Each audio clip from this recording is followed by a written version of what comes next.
And so Jesus starts to teach on themes from the prophet Isaiah, who said that the Messianic king would suffer and die for the sins of his own people. And so Jesus, he was positioning himself as a Messianic king who reigns by becoming a servant and who would lay down his life for Israel and the nations. Well, Peter and the disciples, they mostly just don't get it. And so Jesus enters into the fourth block of teaching, followed by a series of teachings after that. And these are all about the upside-down nature of Jesus' messianic kingdom, which turns upside down all of our value systems. So in the community of the servant king, you gain honor by serving others.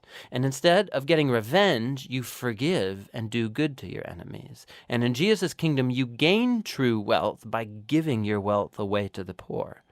To follow the servant Messiah, you must become a servant yourself. In the next section, we watch the two kingdoms clash, Jesus' kingdom and that of Israel's leader. Jesus comes to Jerusalem for Passover riding in on a donkey, and the crowds are hailing him as the Messiah. And Jesus immediately marches into the courtyard of the temple, and he creates this huge disruption that brings the daily sacrifices to a halt. His actions speak louder than words here. As Israel's king, Jesus was asserting his royal authority over the temple, the place where God and Israel met together. And in Jesus' view, the temple was compromised by the hypocrisy of Israel's leaders. And so here he's challenging their authority, and naturally, they're deeply offended. And so they try to trap Jesus and shame him in public debate, and they fail. So they end up just determining to have him killed. Matthew 20. For the kingdom of heaven is like a master of a house who went out early in the morning to hire laborers for his vineyard. After agreeing with the laborers for a denarius a day, he sent them into his vineyard. And going out about the third hour, he saw others standing idle in the marketplace. And to them he said, "You go into the vineyard too, and whatever is right I will give you." So they went, going out again about the 6th hour, and the 9th hour he did the same. And about the 11th hour he went out and found others standing, and he said to them, "Why do you stand here idle all day?" They said to him, "Because no one has hired us." He said to them, "You go into the vineyard too." And when evening came, the owner of the vineyard said to his foreman, "Call the laborers and pay them their wages, beginning with the last up to the first." And when those hired about the 11th hour came, each of them received a denarius. Now when those hired first came, they thought they would receive more, but each of them also received a denarius. And on receiving it, they grumbled at the master of the house, saying, "These last work only 1 hour, and you have made them equal to us, who have borne the burden of the day and the scorching heat." But he replied to one of them, "Friend, I am doing you no wrong. Did you not agree with me for a denarius? Take what belongs to you and go. I choose to give to this last worker as I give to you. Am I not allowed to do what I choose with what belongs to me? Or do you begrudge my generosity? So the last will be first, and the first last." And as Jesus was going up to Jerusalem, he took the 12 disciples aside, and on the way he said to them, "See, we are going up to Jerusalem, and the Son of Man will be delivered over to the chief priests and scribes, and they will condemn him to death, and deliver him over to the Gentiles to be mocked and flogged and crucified. And he will be raised on the 3rd day." Then the mother of the sons of Zebedee came up to him with her sons, and kneeling before him, she asked him for something. And he said to her, "What do you want?" She said to him, "Say that these 2 sons of mine are to sit, one at your right hand and one at your left, in your kingdom." Jesus answered, "You do not know what you are asking. Are you able to drink the cup that I am to drink?" They said to him, "We are able." He said to them, "You will drink my cup, but to sit at my right hand and at my left is not mine to grant, but it is for those for whom it has been prepared by my Father."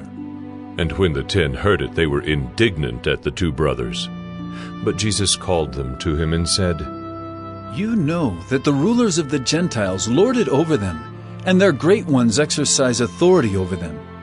It shall not be so among you. But whoever would be great among you must be your servant, and whoever would be first among you must be your slave. Even as the Son of Man came not to be served, but to serve, and to give his life as a ransom for many. And as they went out of Jericho, a great crowd followed him.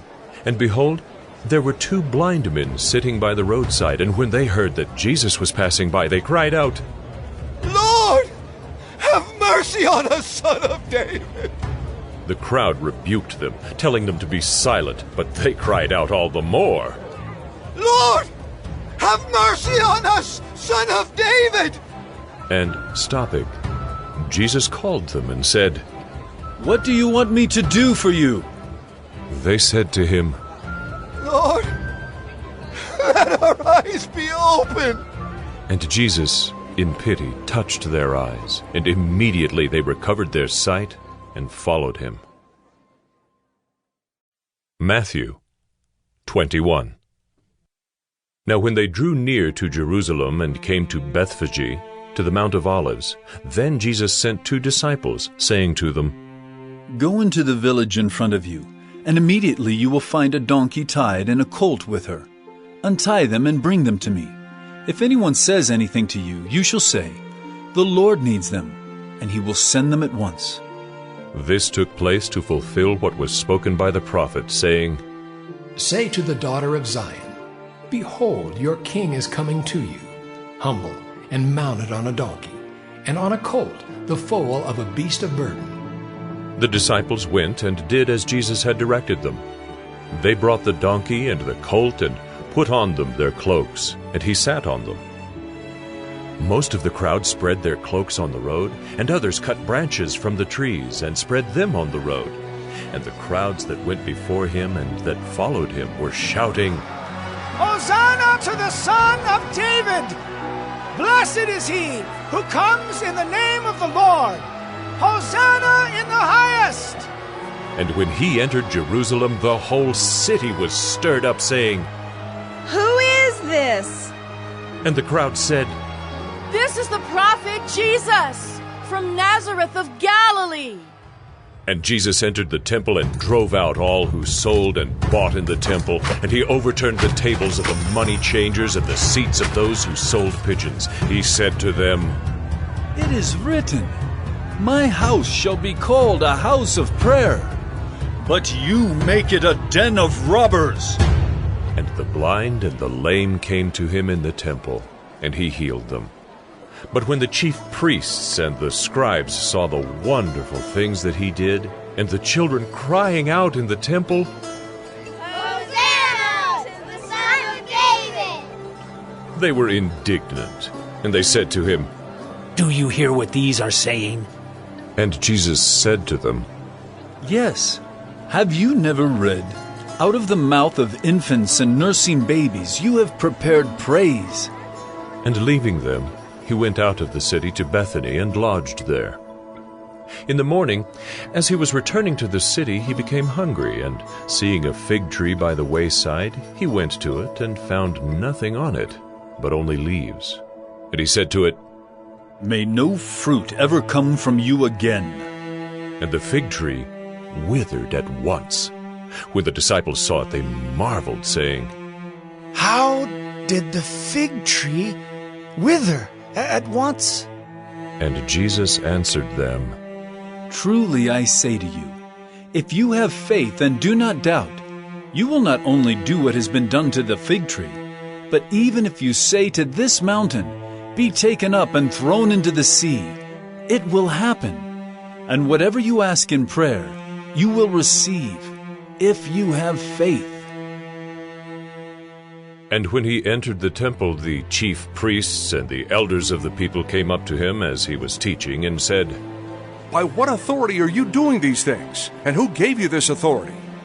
Jesus answered them, I also will ask you one question, and if you tell me the answer, then I also will tell you by what authority I do these things. The baptism of John, from where did it come? From heaven or from man? And they discussed it among themselves, saying, If we say, from heaven, he will say to us, Why then did you not believe him? But if we say, from man, we are afraid of the crowd, for they all hold that John was a prophet.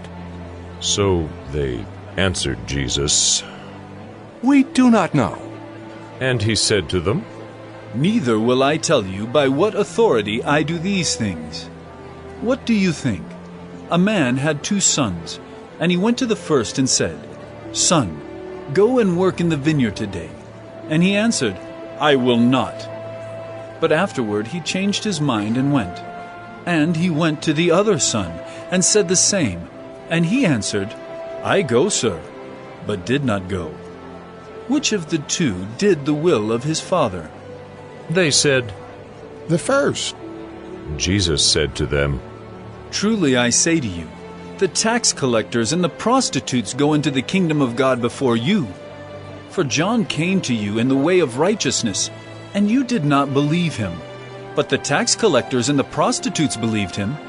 And even when you saw it, you did not afterward change your minds and believe him. Hear another parable. There was a master of a house who planted a vineyard and put a fence around it and dug a winepress in it and built a tower and leased it to tenants and went into another country. When the season for fruit drew near, he sent his servants to the tenants to get his fruit. And the tenants took his servants and beat one, killed another, and stoned another.